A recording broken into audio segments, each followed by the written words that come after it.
sou Igor Travassos, eu sou coordenador da área de Justiça Climática do Greenpeace Brasil e Justiça Climática está diretamente atrelado ao combate ao racismo ambiental.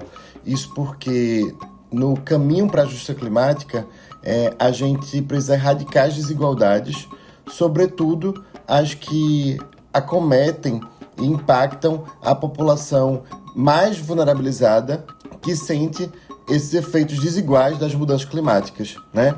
E aí, isso está atrelado nesse país diretamente ao processo racial, né? De composição dos territórios. Então, quando a gente fala em combater o racismo ambiental, a gente também está falando diretamente em caminhar para uma justiça climática. Não é normal que territórios majoritariamente ocupados pela população negra, sobretudo, sejam os mais impactados frente aos eventos climáticos extremos. Os impactos e as desigualdades ambientais e climáticas têm cor, gênero e lugar, mas tem um outro público que também é bastante afetado com relação às negligências sobre esse tema, que são as crianças e adolescentes. Elas representam 1/3 da população brasileira e geralmente são as primeiras e mais afetadas com relação aos impactos das mudanças climáticas e nas negligências climáticas em seus territórios.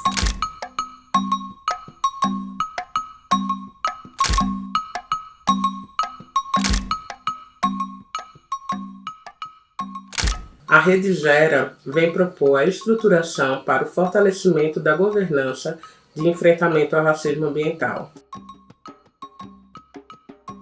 Estaremos iniciando o processo junto com organizações de territórios ribeirinhos gravemente afetados pelos eventos climáticos, situados no cinturão dos mais importantes rios dessa região: o Rio Capibaribe, o Beberibe e o Tegipió. As organizações que vão compor esse projeto são a Associação Gris, que fica no bairro da Várzea e é intimamente relacionada ao Rio Capibaribe, o Cores do Amanhã, que fica no bairro de Tegipió, também de Recife, e que tem uma relação com o Rio Tegipió, onde contamos com a liderança de Josi Barata, o coletivo Caranguejo Tabaiaras de Registro, liderado por Sara Marques, e que tem uma relação direta com o Rio Capibaribe e desde o ano de 2018 vem travando uma luta por direito ao território. E a tenda Caboclo Fecheiro de Ararubá, liderada por Mãe Naide de Ogum e Edson de Omulu, que possuem uma relação direta com os rios Beberibe e Lava-Tripa. E essa que fica ali muito próximo da área de atuação da Nação Xambá.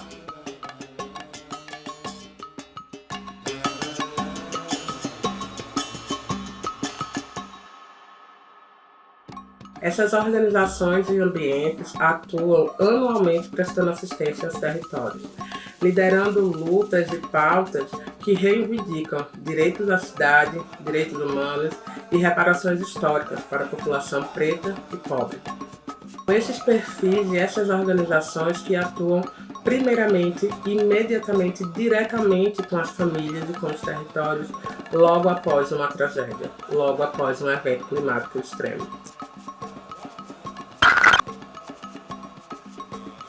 O racismo ambiental inclui falar sobre as populações periféricas, vulnerabilizadas e marginalizadas, que têm todos os seus direitos violados baseados na sua cor, raça, etnia ou por meio do risco ambiental à saúde e ao bem-estar.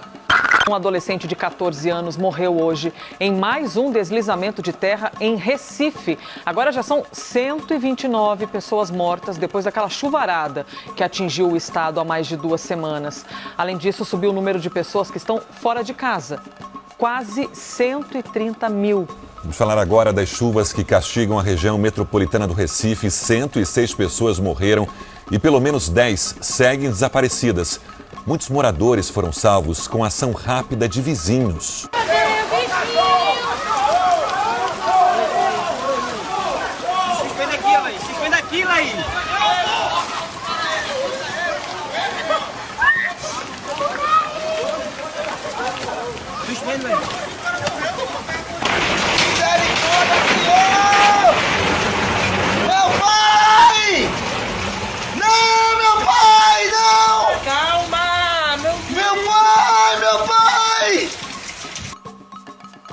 Essa Essas áreas sofrem com inúmeras violações de direitos. As condições de saúde, a taxa de mortalidade estão interligadas, seja pela falta de saneamento básico estruturado, insegurança hídrica, alta densidade populacional, moradias pouco ventiladas, violência urbana. Quando a gente fala de racismo ambiental, a gente precisa falar desse racismo estrutural que conduz a sociedade em que vivemos. Pensar numa adaptação climática e sobrevivência é fundamental, mas precisamos entender que não é só adaptar. Essa adaptação precisa ser uma adaptação antirracista. Precisa ser uma adaptação que seja construída com os protagonistas dos territórios e colocar as suas tecnologias sociais que vêm trazidas de tantas gerações para reconhecer esse cenário como um direito e ser uma exigência emergencial e fundamental para o nosso futuro e para o futuro das próximas gerações. O Gris Espaço Solidário, que agora é uma associação, atua desde o ano de 2018 no bairro da Várzea, em Recife. A Várzea, inclusive, é considerado o segundo maior bairro de Recife.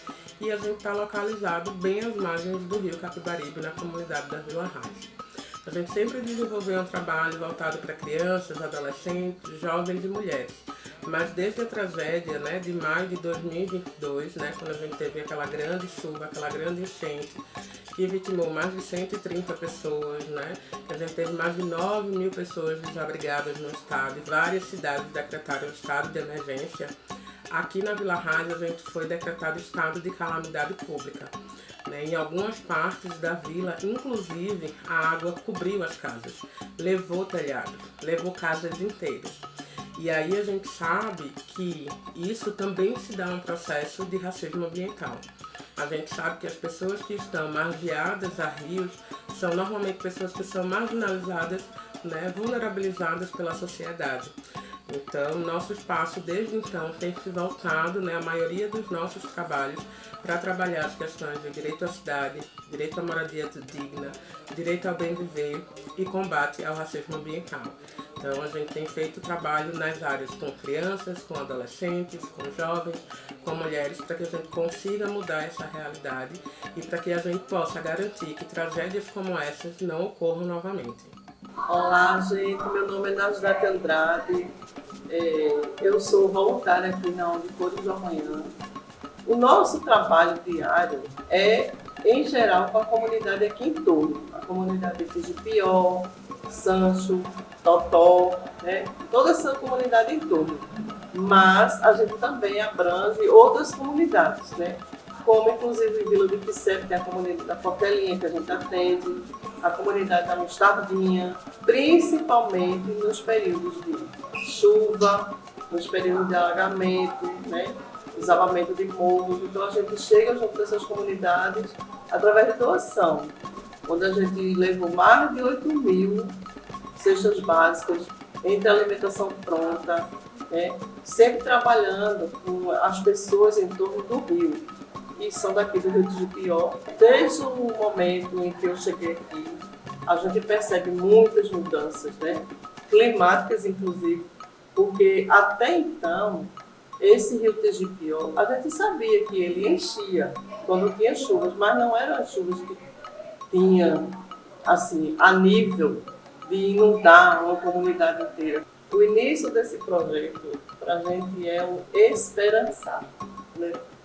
É o esperançar de que realmente toda essa triagem, tudo que está sendo feito, esse mapeamento dessas comunidades, dessas periferias, desses rios, dessas dificuldades, desses alagamentos, desabamentos, todo esse mapeamento que está sendo feito, que realmente a gente possa adentrar nesses estágios de avanço, para que a gente possa chegar com coisas mais concretas. Meu nome é Alisson Reis, eu sou estudante de Política e de Tecnologia e eu coordeno alguns projetos aqui no Centro Social Caboclo Flecheiro, aqui em Águas Compridas.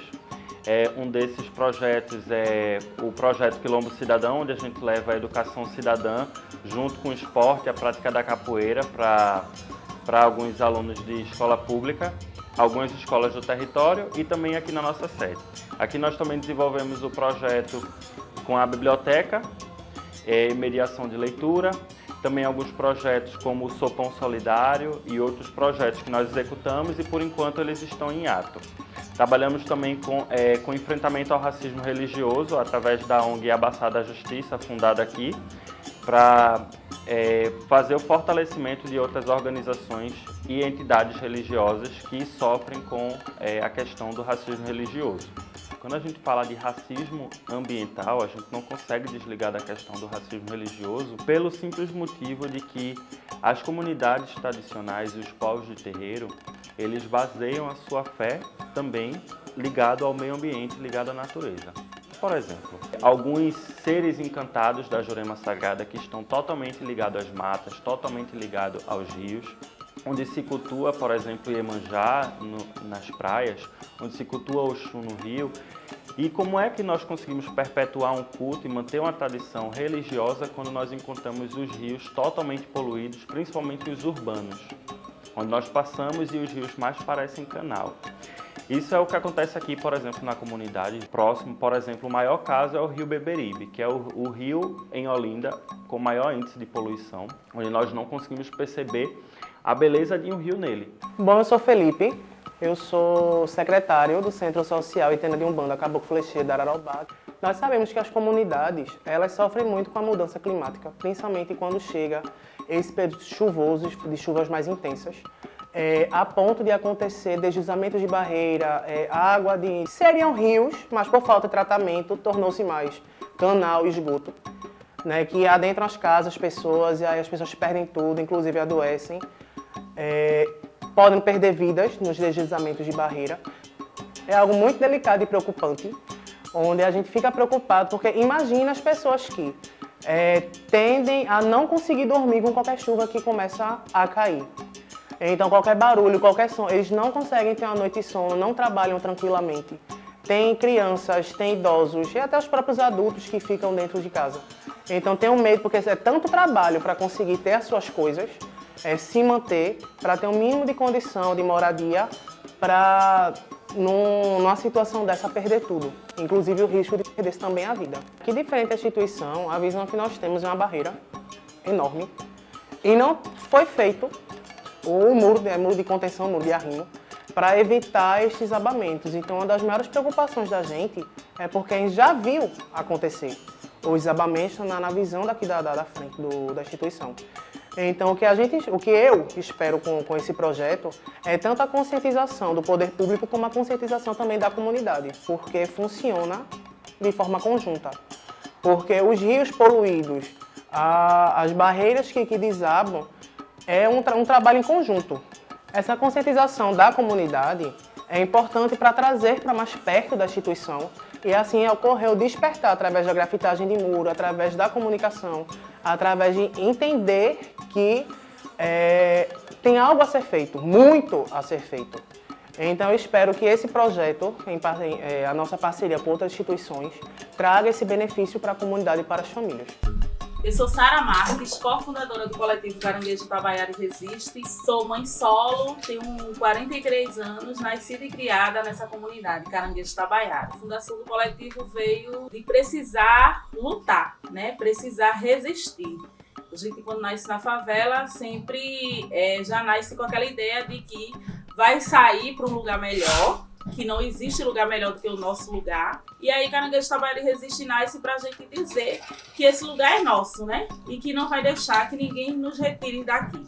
Então, nasce há 6 anos o coletivo Caranguejo Itabaiara Resiste para fazer essa luta. O Caranguejo Itabaiara Resiste trabalha, né? Desde quando foi fundado, nessa ligação da nossa vida com o nosso território, né? Os 7 integrantes são de Caranguejo Itabaiara, são nascidos em Caranguejo Itabaiara, convivem aqui em Caranguejo e aí a gente vem fazendo um trabalho de resistência e formação. Então, um dos trabalhos é dessa formação, de mostrar a importância do território pesqueiro numa cidade, né, que se diz urbanizada, e urbanizar geralmente é colocar cimento, e a gente não acredita nisso, a gente acha que urbanizar é ir fazendo as nossas ligações. Então a gente em Caranguejo Itabaiara faz os cine debates A gente precisou, né, se salvar na pandemia, então a gente precisou fazer um trabalho de nos nutrir, então nos alimentar. E aí surgiu a horta comunitária nesse trabalho. E hoje a gente tem a horta comunitária que faz um trabalho de formação na horta comunitária também. Temos um grupo de mulheres, né, que a gente faz autocuidado, faz cursos, né, e oficinas de artesanato, inclusive com reciclagem, né? A gente faz brinco, crochê. E essa forma de estar conversando com as mulheres é uma forma de estar tecendo essa rede, né, de resistência na comunidade. A gente também tem um plano, um projeto de fazer nossa cozinha comunitária. Então a gente vai fazer isso aqui, né? A gente tem um plano de fazer a cozinha comunitária, de colher da horta, cozinhar, né, na nossa cozinha e fazer nossos planos na nossa cozinha, mas também de resistir a todo esse processo, né, de rejeição da cidade que não quer nos enxergar aqui, porque todo mundo aqui tem a mesma cor, o mesmo jeito, o mesmo modo de viver. E a cidade não quer ver isso, né? Na verdade, nós temos duas cidades, uma que tem vários prédios, que tem todo esse cimento, e temos nós, que da nossa forma nos ligamos com a natureza e com o modelo de vida que vem dos nossos ancestrais. Então, esse projeto, né, de governança, que parece uma coisa nova, que alguém trouxe aqui, é essa governança que minha avó fazia na cozinha dela, com minha mãe, com minha tia, e que me mantém viva e que mantém os outros vivos, né? Que a gente tá viva aqui porque elas conseguiram armar planos para confrontar esse projeto de morte. Então, a gente continua armando esses planos, só que agora a gente amplia, né? Amplia a nossa cozinha e faz com que mais mulheres e muita gente venha com a gente fazer esses planos e resistir.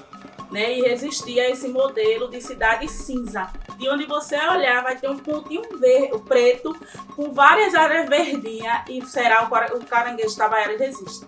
Pode ter certeza disso, porque a gente vai estar resistindo e vai estar plantando esse verde aí e colhendo. E agora também cozinhando.